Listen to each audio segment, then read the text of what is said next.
Students, welcome back to my channel. I am Shifali Agarwal. तो आज हम करेंगे मूमेंट्स बुक का जो हमारा थर्ड चैप्टर है इन द किंगडम्स ऑफ फूल्स के अरिहंत के ऑब्जेक्टिव्स क्वेश्चंस आज हम करेंगे। ठीक है, तो इससे पहले हम द लॉस्ट चाइल्ड और द एडवेंचर ऑफ टोटो के ऑलरेडी हम MCQs कर चुके हैं अरिहंत बुक के। अगर आपने वो वीडियो ना देखी हो तो ऊपर आई बटन में मैं लिंक दे दूँगी दोनों ही वीडियो के, तो आप जाके चेक कर सकते हैं। ठीक है, तो अब सबसे पहले हम इन द किंगडम ऑफ फूल्स के हम एक्सट्रैक्ट बेस्ड MCQs हम पढ़ेंगे। ठीक है, question number first, read the following passage and answer the questions that follow. ठीक है, तो ये पैसेज दे रखा है, हम ये पढ़ लेते हैं। The two men were hungry now that the shops were open. They want to buy some groceries. To their astonishment, they found that everything cost the same, a single dudu, where they brought a measure of rice or the branches of bananas and it cost a dudu. The Guru and his discipline were delighted. They have never heard anything like this. They could all buy all the foods they wanted for a rupee. तो ये बिल्कुल starting का ही para है, जब गुरु और disciple जो हैं दोनों ही एंटर कर रहे थे इन द किंगडम ऑफ फूल के अंदर, तो उन्हें सब कुछ बहुत ही ज़्यादा, उनका जो कॉस्ट था हर एक चीज़ का वो सेम ही प्राइस था उनका, सेम डुड्डू। ठीक है, तो वही ये एक्सट्रैक्ट आपको गिवन है। तो इससे रिलेटेड क्या क्या क्वेश्चंस बनते हैं वो हम देख लेते हैं। Why the Guru and his disciple were dilated, वो इतना ज़्यादा खुश क्यों हो गए थे गुरु और डिसिपल दोनों ही। As everything cost the same, that is a single dudu. They were amazed by the action of the people. They were overjoyed by the beauty of the kingdom. या फिर none of these. तो correct option क्या हो जाता है आपका? ए हो जाता है, क्योंकि सब कुछ उनको सेम कॉस्ट पड़ रहा था। चाहे उन्हें कोई फ्रूट खरीदना हो, चाहे कोई वेजिटेबल या कुछ भी उन्हें खरीदना हो, तो उनको सेम प्राइस जो है वो पे करना था। That is a single duddu. ठीक है, आगे हम चलते हैं सेकंड पर। Choose the option that lists the statement that are not true according to the given extract. आपको ऑप्शन चूज करने हैं। जो आपको स्टेटमेंट गिवन है, आपको ये बताना है कि इसमें से कौन कौन सी स्टेटमेंट्स जो हैं वो ट्रू नहीं है। ठीक है, the Guru and his disciple were hungry, वो लोग भूखे थे। ठीक है, the Guru and his disciple found the kingdom strange, the disciple wants to leave the kingdom.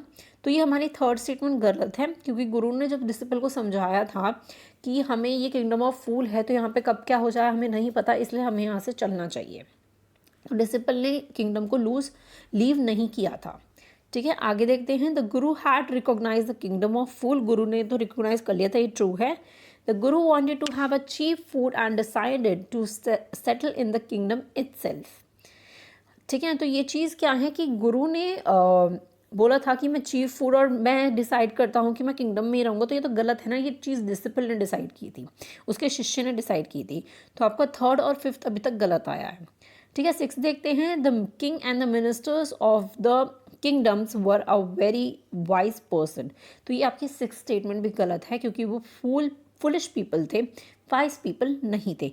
तो आपका थर्ड, फिफ्थ और सिक्स आपका गलत बैठ जाता है। तो नीचे आप ऑप्शन देखो किसमें आपका करेक्ट आ रहा है, आपका सी ऑप्शन जो है वो करेक्ट हो जाता है। ठीक है, आगे अब हम थर्ड क्वेश्चन देख लेते हैं। Which word does astonishments not correspond to.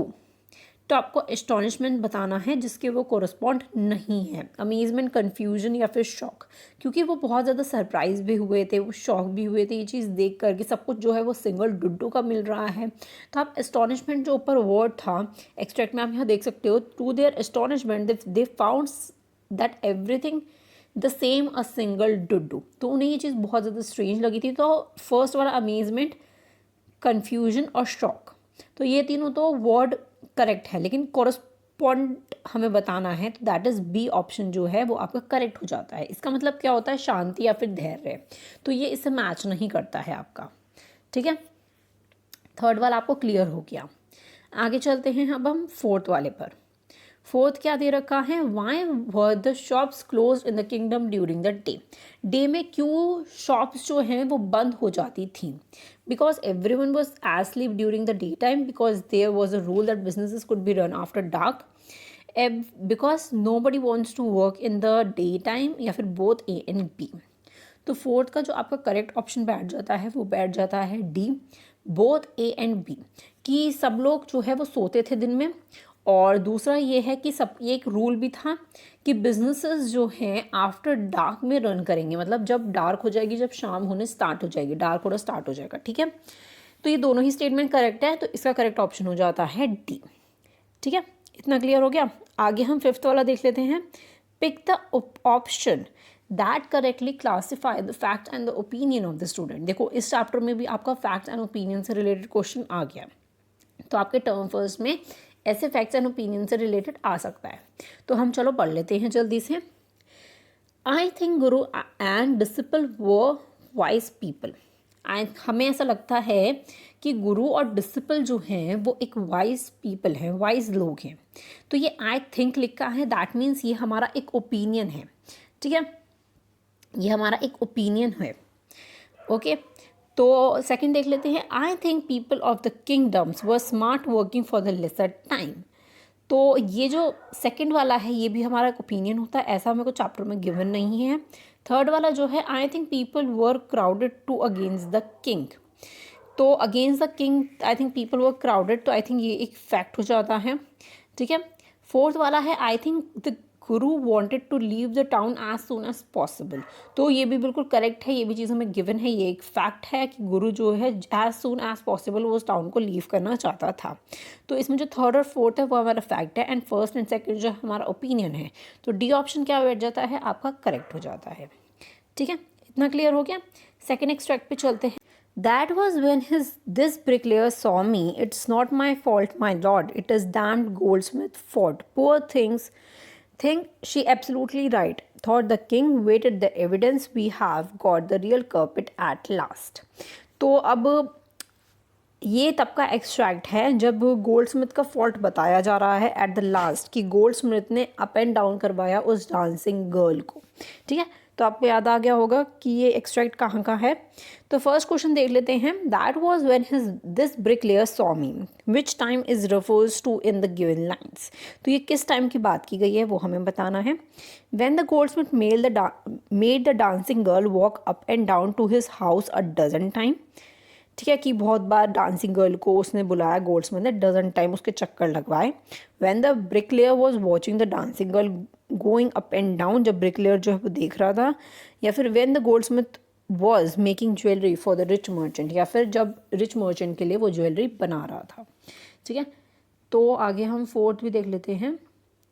Okay, आगे हमें 4 ऑप्शंस गिवन है, तो हमें स्टेटमेंट करेक्ट बताना है, ठीक है।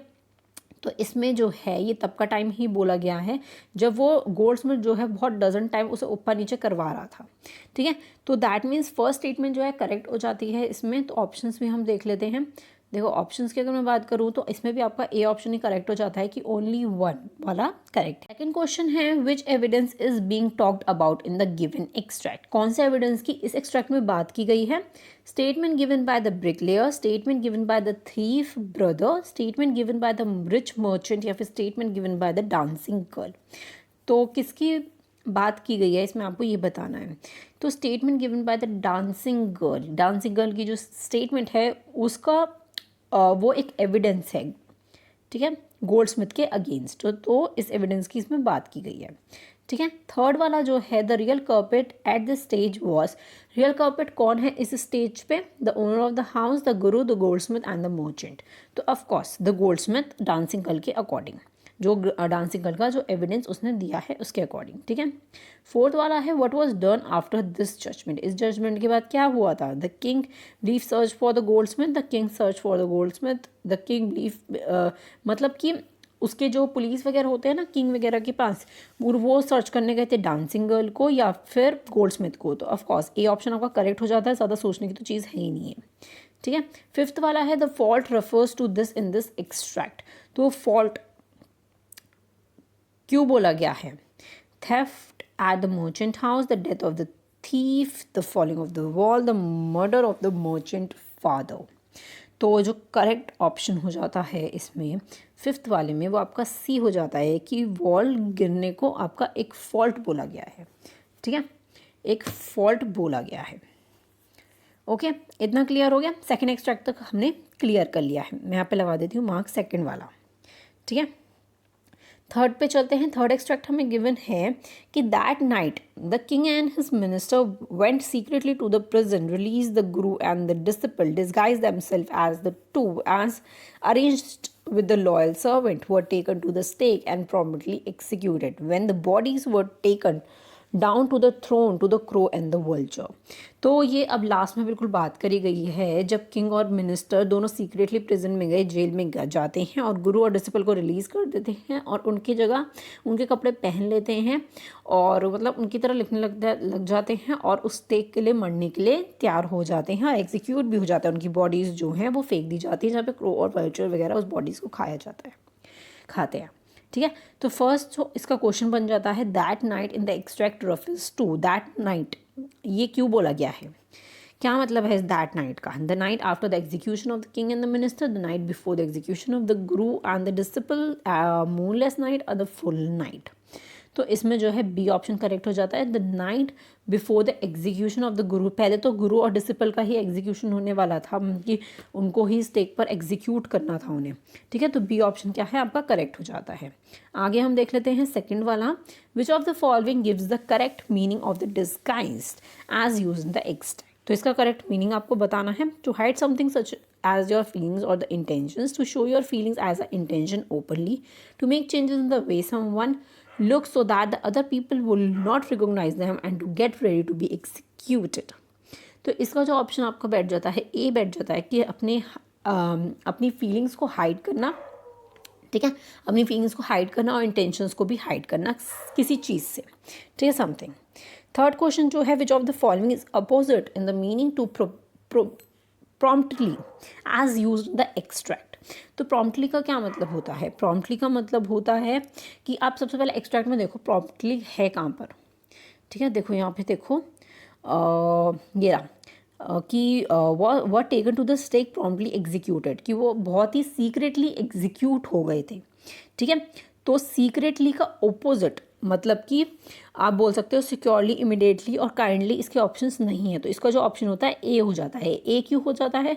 क्योंकि सीक्रेटली का ओपोजिट क्या होगा? बहुत ही ज़्यादा आराम से, बहुत ज़्यादा लेट। ठीक है, टेडली का आप मतलब देखोगे तो इसका मतलब होगा late.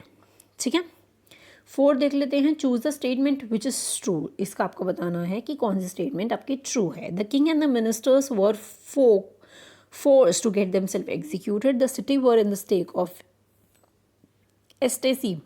The guru saved his disciple, or the people panicked on seeing the dead bodies। तो इसमें हम अरेंज कर लेते हैं। देखो, execute themselves and city, गुरु ने डिसिपल को सेव किया था। ठीक है, ये बिल्कुल करेक्ट है। ठीक है, तो आई थिंक डी ऑप्शन आपका करेक्ट हो जाता है कि थर्ड और फोर्थ आपका करेक्ट हो जाता है, क्योंकि गुरु ने डिसिपल को सेव भी किया था और डेड बॉडी को देखकर लोग पैनिक भी बहुत ज़्यादा हो गए थे। और फर्स्ट और सेकंड आपका गलत हो जाता है, किंग और मिनिस्टर ने खुद को एग्जीक्यूट करना नहीं था, फोर्स नहीं किया गया था किसी ने भी। ठीक है, फिफ्थ वाला देख लेते हैं question, after this incident the people celebrated the death of their king and the minister, the people mourn the death of their king and the minister, the people discuss the future of the kingdom, both B and C। तो इसमें जो fifth का आपका correct option बैठ जाता है वो D बैठ जाता है, क्योंकि किंग और मिनिस्टर की डेथ देखकर वो बहुत ज़्यादा परेशान हो गए थे कि आखिर इस किंगडम को कौन रन करेगा, कौन सारे डिसीजंस वगैरह लेगा, और फ्यूचर किंगडम का फ्यूचर जो है वो उसके लिए भी बहुत ज़्यादा परेशान हो गए थे। मतलब वही जो सेम चीज़ मैंने आपको बताई। ठीक है, तो आपका बी और सी ऑप्शन जो है वो करेक्ट हो जाता है, मतलब डी। ठीक है, अब हम पढ़ते हैं, हमारे 3 एक्सट्रैक्ट हो गए जो हमें अरिहंत बुक में गिवन थे। अब हम पढ़ेंगे MCQ based on the complete chapter. Complete chapter में आपको जितने एमसीक्यूज है इसके अंदर वो हम पढ़ेंगे। Why did the king and the minister decided to change night into day into night. तो किंग और मिनिस्टर ने ये चीज़ क्यों डिसाइड की थी कि वो रात को दिन कर देंगे और दिन को रात कर देंगे? They did not want to rule the kingdom like the other kings, they were idiots, both A and B, या फिर नन ऑफ दीज। तो इसका जो ऑप्शन बैठ जाता है वो आपका सी बैठ जाता है, बोथ ए एंड बी। क्योंकि वो एक तो इडियट्स तो है ही वो, और वो अदर किंगडम के जो किंग हैं उनकी तरह रूल्स नहीं बनाना चाहते थे, मतलब कुछ डिफरेंट करना चाहते थे। ऑफ कोर्स वो इडियट है तो कुछ डिफरेंट करने की कोशिश करेंगी। ठीक है, तो आपका जो है फर्स्ट का क्या ऑप्शन हो जाता है? सी हो जाता है, बोथ ए एंड बी। ठीक है। सेकंड क्वेश्चन पढ़ लेते हैं। Which of the following activity did the people use to do during the night. तो नाइट के टाइम पे कौन कौन सी एक्टिविटीज़ हैं जो लोग करते थे। तो आप फर्स्ट देख सकते हो मिठाई बेचते थे, सेकंड आप देख सकते हो कि घोड़ा मतलब कि खेती वगैरह हो रही है, थर्ड आप देख सकते हो कि सब सो जाते हैं, फोर्थ भी आपको कुछ ऐसा काम वाला दिख रहा है। तो आपको इसका करेक्ट ऑप्शन अगर मैं बताऊँ तो वो हो जाता है आपका फर्स्ट, सेकंड और फोर्थ आपका करेक्ट हो जाता है। थर्ड में आपको दे रखा है कि लोग सो जाते हैं। ठीक है, तो आई थिंक रात में सारे लोग दिन का काम करते थे। ठीक है, तो ये तीनों पिक्चर्स आपके करेक्ट हो जाते हैं, तो इसके अकॉर्डिंग आपका बी ऑप्शन जो है वो करेक्ट हो जाता है। ठीक है, थर्ड वाला देख लेते हैं। What had the cattle in the kingdom of fools being taught.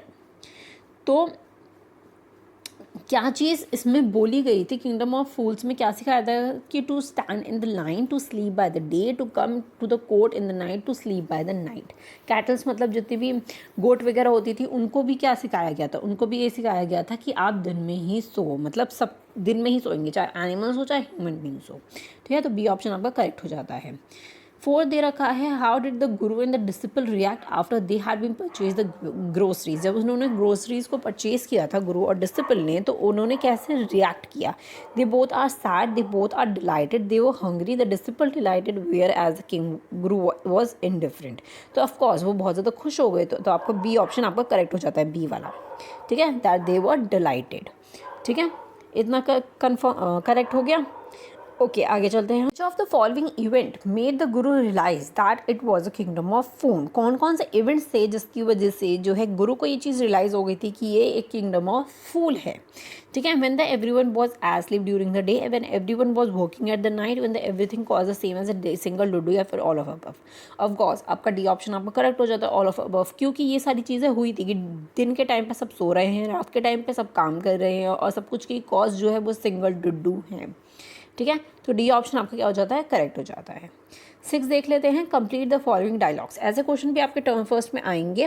ठीक है, कि आपको किसी डायलॉग को कंप्लीट करना है। They are all fools, this would not last very long, and आपको इस सेंटेंस को कंप्लीट करना है। तो इस सेंटेंस को हम सबसे पहले समझ लेते हैं। ये लोग फूल हैं, ये ज़्यादा देर तक नहीं रहेगा, ज़्यादा टाइम तक ये चीज़ नहीं रहेगी। तो जितनी हमें नहीं पता कि ये जो फूल हैं ये हमारे साथ आगे क्या करें। ठीक है, तो you could not tell how they will react, you could not tell what they had done earlier, या फिर you could not tell what they will do to you next, you could not tell what I will do to you next. देखो D option आपका बिल्कुल correct है, sorry गलत है। सी option आपका बिल्कुल करेक्ट हो जाता है कि हमें नहीं पता कि ये जो फुलिश लोग होते हैं कि आगे तुम्हारे साथ ये लोग क्या करें। ठीक है, तो 6th ऑप्शन आपका, 6 का सी ऑप्शन आपका करेक्ट हो जाता है। ठीक है, 7th पे चलते हैं। बहुत ही आसान क्वेश्चन है, आप खुद भी सॉल्व कर सकते हो। What did the disciple eat that made him so fat. Disciple ने क्या क्या चीज़ें खाई जिसकी वजह से वो बहुत ज़्यादा क्या हो गया, मोटा हो गया। बनाना, राइस एंड व्हीट, घी, या फिर ऑल ऑफ दीज। तो 7th का जो है वो डी ऑप्शन करेक्ट हो जाता है कि ये सारी चीज़ों की बात की गई है चैप्टर में। ठीक है, अब चलते हैं 8th क्वेश्चन पे। What do you understand by the term a street side scared bull. तो इसका क्या मतलब बोला गया है, इसको डिसिपल को एज अ कंपेयर किया गया था इस लाइन को, कि वो इतना ज़्यादा मोटा हो गया है, बहुत ज़्यादा ओवरवेट हो गया, लाइक अ बुल की तरह। ठीक है, तो आपका इसके अकॉर्डिंग जो सी ऑप्शन है वो बिल्कुल करेक्ट हो जाता है। He become overweight like a bull की तरह वो बहुत ज़्यादा ओवरवेट हो गया है। Who among the following was summon to court twice. कौन जो है कोर्ट के अंदर 2 बार आया था। गोल्डस्मिथ, ब्रिकलेयर, डांसिंगर और the rich merchant. Of course rich merchant आया था, क्योंकि सबसे पहले जो है घर गिर गया था जिसकी वजह से तब वो आया था, और दूसरे टाइम जब आया, जब बात खुद ही उस रिच मर्चेंट पे आ गई कि गोल्डस्मिथ ने उसकी ज्वेलरी बनाई जिसकी वजह से जो है सब कुछ गड़बड़ हो गया। ठीक है, 9th का जो है वो डी ऑप्शन आपका करेक्ट हो गया। 10th चलते हैं। Which Asian trade is being talked about the thief brother. तो जो चोर था जिसके ऊपर वॉल गिर गई थी जिसकी वजह से उसकी डेथ हो गई, उसका जब भाई आया तो उसने क्या बोला कि मेरा एशियन ट्रेड है, मतलब मेरा एक पुराना होता है ना, पुराना काम आपका बहुत टाइम से आपका चलता आ रहा है कि आपके पूर्वज भी वो काम करते हुए आए हैं। तो वो कौन सा काम था। तो Asian trade started by the grandfather and the great grandfather robbery या फिर ब्रिकलेइंग या फिर डांसिंग। तो ऑफकोर्स रॉबरी, थीफ था वो, तो चोरी करना उसका एशियन ट्रेड था। ठीक है, आगे चलते हैं 11th क्वेश्चन पे। Why was the rich merchant found guilty of killing a man. Rich merchant जो है वो गिल्टी क्यों हो गया था कि उसने एक आदमी को मार दिया। He killed the man with the knife, his wall fall on the man, he throw a sharp object on the man, या फिर नन ऑफ दीज। तो ऑफकोर्स वॉल गिरी थी उस थीफ पर, तो जिसकी वजह से वो गिल्टी साबित हुआ था। ठीक है, बी ऑप्शन आपका करेक्ट हो जाता है। 12 देख लेते हैं। Complete the following conversation by choosing the correct option. King, what is your name, या फिर मर्चेंट, आगे का आपको कंप्लीट करना है। तो मर्चेंट ने क्या बोला, देखो चैप्टर में ऐसा कुछ मर्चेंट का नाम आपको गिवन नहीं है ना, तो आप उसमें क्या था चैप्टर में आपको याद होगा थोड़ा सा। So and such your highness, some and some only your highness, see such and such your highness, या फिर so and so your highness. तो ऑफकोर्स आपको अगर याद हो तो आपका सी ऑप्शन जो है वो such and such your highness, ये आपको चैप्टर में गिवन है। तो ये एक इंपॉर्टेंट क्वेश्चन हो जाता है कि such and such your highness, ये आपको याद रखना है, पूछा जा सकता है क्योंकि ये बहुत बारीकी वाला क्वेश्चन है। ठीक है, 13 देख लेते हैं। He has made a hole in the wall and sneaked in and choose the correct meaning the underline word in the given sentence. तो आपको इस सेंटेंस में जो अंडरलाइन कर रखा है वो वर्ड, वो आपको बताना है। इसमें डार्क से मार्क कर रखा है स्नीक इन। स्नीक इनका क्या मतलब होता है कि मतलब उसने दीवार में होल करा और बहुत ही ज़्यादा आराम से सीक्रेटली वो अंदर घुस गया। तो आपका करेक्ट मीनिंग आपको उसमें से चूज़ करना है। To move somewhere quietly and strictly so that no one can see or hear you. To hide something and take it somewhere. और थर्ड ऑप्शन क्या गिवन है देख लेते हैं। To give something to someone secretly or to move someone somewhere loudly. तो चोर जो है वो बहुत सीक्रेटली घुसा था घर में जिससे उसे कोई सुन ना सके और कोई देख भी ना सके। ठीक है, तो इसका जो है 13th का ए ऑप्शन आपका करेक्ट हो जाता है। ठीक है, ओके आगे चलते हैं हम क्वेश्चन नंबर 14 पे। क्वेश्चन नंबर 14 क्या है। Who said the following words and to home. ये वर्ड्स किसने किसको बोला था आपको बताना है। What have I done wrong, I am innocent, मैं इनोसेंट हूँ। ये लाइन्स कब की है। The bricklayer to the king, the disciple to the king, the disciple to the servant, the disciple to the merchant. तो ये तब की लाइन है जब डिसिपल को जो है ना जो किंग के जो सर्वेंट्स है वो उसको पकड़ के लेके जा रहे थे, तो बोल रहा था मैंने कुछ नहीं किया, मैंने कुछ नहीं किया, मैं इनोसेंट हूँ, मैंने तो कुछ किया ही नहीं। ठीक है, तो ये जो सी ऑप्शन आपका करेक्ट हो जाता है 14th का। ठीक है, 15th पे चलते हैं। How was the bricklayer brought to the king's court. कैसे ब्रिकलेयर को किंग के कोर्ट में लाया गया, क्यों लेकर आया, हाउ कैसे लाया गया। ठीक है, drag by the soldiers with tied hand with tied feet with the tied hand and foot, बांध के लाया गया था, है ना। तो ये भी बहुत ही बारीकी वाला क्वेश्चन है जो आपको याद रखना है कि उसके हाथ और फुट को जो है वो बांध कर लाया गया था। डी ऑप्शन आपका करेक्ट हो जाता है। ठीक है, 16th वाला देख लेते हैं। Why was the bricklayer mind not on building the walls. Bricklayer का जो ध्यान है, उसका जो माइंड है वो वॉल बनाने पर क्यों नहीं था, क्या रीज़न गिवन है चैप्टर में। He was distracted by the sound of the anklet of the dancing girl, he was distracted by the dancing girl, he was summoned by the king, he was called for the another work by the goldsmith. तो इसमें जो correct option हो जाता है आपका ए हो जाता है कि डांसिंग गर्ल की जो पायल थी उसकी जो छन छन आवाज़ थी उसकी वजह से जो है ब्रिकलेयर डिस्ट्रैक्ट हो रहा था। ठीक है, जिसकी वजह से वो वॉल ठीक से नहीं बना पाया। तो ए ऑप्शन जो होता है आपका करेक्ट हो जाता है। सॉरी, ओके 17 क्वेश्चन हम करते हैं। Which of the statement is true. इसमें से कौन सा स्टेटमेंट जो है वो ट्रू है आपको ये बताना है। ठीक है, the dancing girl came trembling to the court. The bricklayer said that he had built the whole wall hardly. The goldsmith was very rich and the gurus wanted disciple to put the stake first. तो इसमें जो A option है वो आपका correct होता है। B option आप देखो कि उसने पूरे दिल से बनाया था, ये तो पूरा ही नहीं था, उसने डांसिंग गर्ल पे बात डाल दी थी। गोल्डस्मिथ जो है वो बहुत ज़्यादा रिच था, ये भी बिल्कुल गलत है। ठीक है, 4th वाला जो गुरु जो है, गुरु चाहता था कि डिसिपल जो है वो मर जाए, वो स्टेक पे चढ़ जाए, ठीक है, एग्जीक्यूट हो जाए स्टेक, तो ये भी आपका गलत हो जाता है। तो इसका जो ए ऑप्शन है ना वो करेक्ट हो जाता है कि वो डांसिंग गर्ल जो है वो अब बूढ़ी हो गई थी। ठीक है, तो जिसकी वजह से लाइक बुढ़ापे में होता है ना कि लोग बूढ़े लोग जो है हिल के आते हैं, मतलब ठीक से चल नहीं पाते हैं। ठीक है, तो ए ऑप्शन आपका करेक्ट हो जाता है। 18th वाला देख लेते हैं। Which of the following statement is false. इसमें से कौन सी स्टेटमेंट जो है वो फॉल्स है वो आपको बतानी है। The disciple grow fat like a street side bull. The thief brother complained to the king. The dancing girl put the blame on the bricklayer. The rich merchant was too thin to properly execute on the stake. देखो इसमें जो है सी option आपका गलत है। C option क्यों गलत है? क्योंकि डांसिंग गर्ल ने जो ब्लेम डाला था वो किस पर डाला था? वो गोल्ड स्मिथ पर डाला था कि उसने मेरी गोल्ड ज्वेलरी ठीक से नहीं बनाई, इसने मुझे डजन टाइम्स चक्कर लगवाया। तो ये आपका सी ऑप्शन आपका करेक्ट हो जाता है। ठीक है, 19th देखो, ये 19th क्वेश्चन इंपॉर्टेंट है, पढ़ते हैं हम। Arrange the following in the correct order in which they were someone to the court.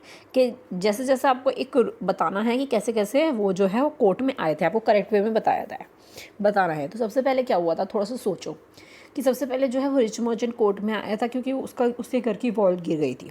ठीक है, उसके बाद क्या है, उसके बाद ब्रिकलेयर पे इल्ज़ाम आया था कि उसने ठीक से वो वॉल नहीं बनाई। फिर उसके बाद डांसिंग गर्ल पे बात आई थी कि उसकी जो पैर की झंझनाहट है उसकी वजह से ब्रिकलेयर बहुत डिस्ट्रैक्ट हो गया, और डांसिंग गर्ल ने किस पर डाला था कि गोल्ड स्मिथ पर डाल दिया था कि उसने मेरी ज्वेलरी जो है वो ठीक से नहीं बनाई। ठीक है, और फिर से वापस बात किस पे आ गई थी, रिच मर्चेंट पर आ गई थी। तो आप इसके अकॉर्डिंग आप अच्छे से देखो कि कौन सा आपका ऑप्शन जो है वो करेक्ट हो जाता है। आपका ऑप्शन ए करेक्ट हो जाता है। रिच मर्चेंट पर बात आई थी, फिर ब्रिकलेयर पे आई थी, फिर डांसिंग गर्ल पे आई थी, और फिर गोल्ड स्मिथ पे आई थी। ठीक है, तो ये ऐसा क्वेश्चन भी आ सकता है। आगे 20th क्वेश्चन देख लेते हैं। अरे according to the king the merchant deserve the punishment because, king के अकॉर्डिंग जो है मर्चेंट डिजर्व करता है पनिशमेंट, क्यों? The man who order the jewellery was a rich merchant fathers. The goldsmith put the blame on the rich merchant. He has inherited everything from his father, his rich and his science, या फिर none of above. तो of course C option आपका correct हो जाता है। सी option आपका correct क्यों हो जाता है? क्योंकि उसके फादर इस दुनिया में नहीं है। जब ये स्टोरी की बात की गई है तो उसके सारे पैसे वगैरह सब कुछ मिला है, तो जितनी अच्छाई जितनी बुराई है वो सब कुछ जो है वो मर्चेंट को मिली है। ठीक है, सी ऑप्शन आपको करेक्ट हो जाता है। 21 देख लेते हैं। What was the punishment that everyone afraid of? सब लोग डरते हैं उस पनिशमेंट से। तो कौन सी पनिशमेंट की बात की गई है इस चैप्टर में? Life in prison, patting stone till the death, to be burned alive, या फिर एग्जीक्यूशन? तो ऑफकोर्स इसमें एग्जीक्यूशन की बात की गई है, तो डी ऑप्शन आपका करेक्ट हो जाता है। ठीक है, सो 22 पे चलते हैं। Why was a disciple being executed? Disciple क्यों एग्जीक्यूट हो रहा था? वाई? ठीक है, ही bled the rich merchant house. He was fat enough to fit in the stake. He was living illegally in the kingdom. He killed the thief. तो of course वो fat था, मोटा था, जिसकी वजह से वो प्रॉपरली एग्जीक्यूट हो पाता था, एग्जीक्यूट हो सकता था स्टेक पर। तो जिसकी वजह से आपका क्या ऑप्शन हो जाता है? बी ऑप्शन आपका करेक्ट हो जाता है। ठीक है, ओके 23 पे चलते हैं अब हम। How did the guru realise his disciple plight? कैसे गुरु को ये चीज़ रियलाइज़ हुई कि डिसिपल जो है वो किसी मुसीबत में है? With his magical power and the vision another disciple helped him. He got a message from his disciple, he spy told him. तो गुरु जो थे उनके पास कुछ मैजिकल पावर्स थी, वो बहुत जाने माने, आप बोल सकते हो ना कि जिनके पास बहुत ज़्यादा पावर हो सकती है, या आप बोल सकते हो कि आप समझ गए होगे कि मैं क्या कहना चाह रही हूँ। जी, उनके पास वो विजन थी जिसकी वजह से डिसिपल मुसीबत में है जी, ये चीज़ गुरु को पता चल गई थी। तो इसमें जो करेक्ट ऑप्शन आपका क्या हो जाता है 23 का, वो आपका हो जाता है C, that only one is correct. ठीक है, 24 पे चलते हैं। He arrived at once to save his disciple who had got himself in such a scrape through a love of food. Choose the correct meaning of the bold word in the given sentence. तो इस sentence का आपको मतलब बताना है जो bold word में आपको गिवन है, स्क्रैप। तो डिसिपल को गुरु जो है वो बचाने के लिए आए थे, एक बार आए थे। क्योंकि गुरु क्यों आए थे? क्योंकि उसने फूड को डिसिपल को फूड बहुत पसंद आ गया था कि सब कुछ इतना फ्री में मिल रहा है। तो सच अ स्क्रैप, इसका मतलब आपको बताना है। देख लेते हैं ऑप्शंस में, आप पढ़ लो ऑप्शंस एक बार, क्योंकि उसने अपने आप को बहुत ज़्यादा डिफ़िकल्ट सिचुएशन में डाल दिया था एक खाने के लिए, कुछ खाने के लिए, क्योंकि उसे बहुत सस्ता मिल रहा था। तो बी ऑप्शन जो है वो आपका करेक्ट हो जाता है कि a situation in which you are in the trouble and have a difficulties. ठीक है, 24 का जो है वो करेक्ट ऑप्शन हो जाता है बी। 25 पे चलते हैं। Why were the Guru and his disciple arguing among themselves? तो गुरु और डिसिपल क्यों आर्ग्यू कर रहे थे? To fool the king and the minister, both of them wanted to be a king in the next life or by getting executed first on the new stake. Both of them wanted to annoy the king and the minister. Both of them were quarrelsome. ठीक है। तो of course वो king और minister को पागल बनाने के लिए ये चीज़ कर रहे थे, फूल बनाने के लिए ये चीज़ कर रहे थे, तो ए ऑप्शन आपका क्या हो जाता है, करेक्ट हो जाता है। ठीक है, 26 पे चलते हैं। Do you know why we want to die right now the two of us, who are two of us in the given line. इसमें टू ऑफ अस कौन है, कि हम दोनों क्यों मरना चाहते हैं। तो गुरु और डिसिपल की अब हम बात कर रहे हैं, तो बी ऑप्शन जो है वो आपका करेक्ट हो जाता है। ठीक है, the guru said that it was the stake of, guru ने क्या बोला था कि ये जो स्टेक है ये किसकी स्टेक है, god of justice, god of execution, none of these, या फिर सिर्फ गॉड। तो ऑफकोर्स वो गॉड ऑफ जस्टिस बोला गया था ये चीज़। ठीक है, तो बी ऑप्शन आपका क्या हो जाता है, करेक्ट हो जाता है। आगे चलते हैं 28 पर। The story was originally written in, ये स्टोरी ओरिजिनली किस में लिखी गई है। तो आपको ये चीज़ भी बिल्कुल अच्छे से पता होना चाहिए कि किंगडम ऑफ फूल किस में लिखी गई है। तो तमिल, बंगाली, कन्नड़, तेलुगु। तो सी ऑप्शन आपका करेक्ट हो जाता है कि कन्नड़ में लिखी गई है। ठीक है, 29th क्वेश्चन देख लेते हैं। What message does the story convey, इसमें से कौन सा मैसेज जो है वो स्टोरी आपको कन्वे करना चाहती है। One should stay away from the foolish people as one is bound to suffer, हमें फुलिश लोगों से दूर रहना चाहिए क्योंकि हम लोग को कुछ ना कुछ दिक्कत हो सकती है उन लोगों की वजह से। One should use the wisdom rather than logic to tackle the foolish people, कि हमें कुछ लॉजिक अपने माइंड का यूज़ करना चाहिए फुलिश पीपल को टैकल करने के लिए।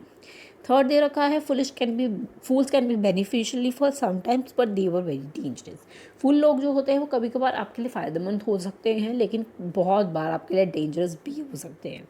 तो इसमें से क्या आपको लगता है कि क्या मैसेज कन्वे करना चाहता है। तो आई थिंक कि ऑल ऑफ दीज मैं बोलती हूँ इसमें कि सारे ही आपको कन्वे करना चाहता है कि दूर रहो, कभी कभार वो बेनिफिशियल हो सकते हैं लेकिन उनसे दूर रहना चाहिए, उनको अपना माइंड यूज़ करो उनको टैकल करने के लिए। ठीक है, तो आपका जो है टी ऑप्शन आपका करेक्ट हो जाता है। आगे देख लेते हैं 30 क्वेश्चन। इस लास्ट सेकंड क्वेश्चन है आपका, match the word given in the list one with the person they are suitable to describe given in the list second. ठीक है, तो आपको लिस्ट वन से लिस्ट सेकंड आपको मैच करना है। गौरमांड, इसका क्या मतलब होता है, इसका मतलब होता है चटोरा।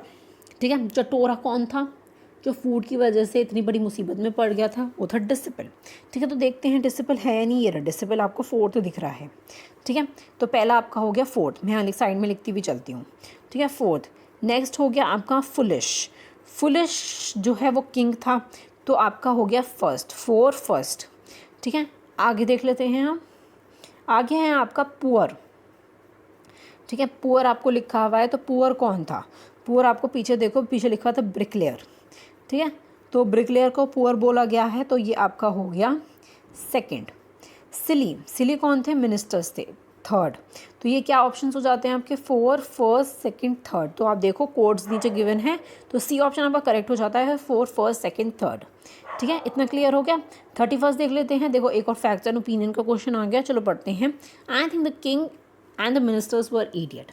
ये इतने को चैप्टर में भी बोला गया कि किंग और मिनिस्टर्स जो हैं वो इडियट हैं, बहुत बड़े वाले इडियट है, तो ये एक फैक्ट हो जाता है। सेकंड वाला देख लेते हैं। I feel that the disciple was a food lover. ये हमें ऐसा लगता है कि डिसिपल जो है एक फूड लवर है। ठीक है, तो ये एक ओपिनियन है हमारा। थर्ड देख लेते हैं। I feel that the culprit were always very clear in making up their stories. ठीक है, तो ये जो है हमारा थर्ड वाला वो भी एक ओपिनियन है हमारा। फोर्थ वाला जो है, I think that the guru very cleverly fooled the king and his ministers and got everyone rid of them. तो ये भी हमारा एक फैक्ट हो जाता है, ये चीज़ तो बोली गई है चैप्टर में। ठीक है, तो यहाँ पे जो है आपके इस चैप्टर के अरिहंत इंग्लिश MCQ सीरीज़ जो हमारी चल रही है, इस चैप्टर के MCQs हो जाते हैं फिनिश। वीडियो पसंद आई हो तो प्लीज़ लाइक कर दीजिएगा और मेरे चैनल को सब्सक्राइब भी कर दीजिएगा।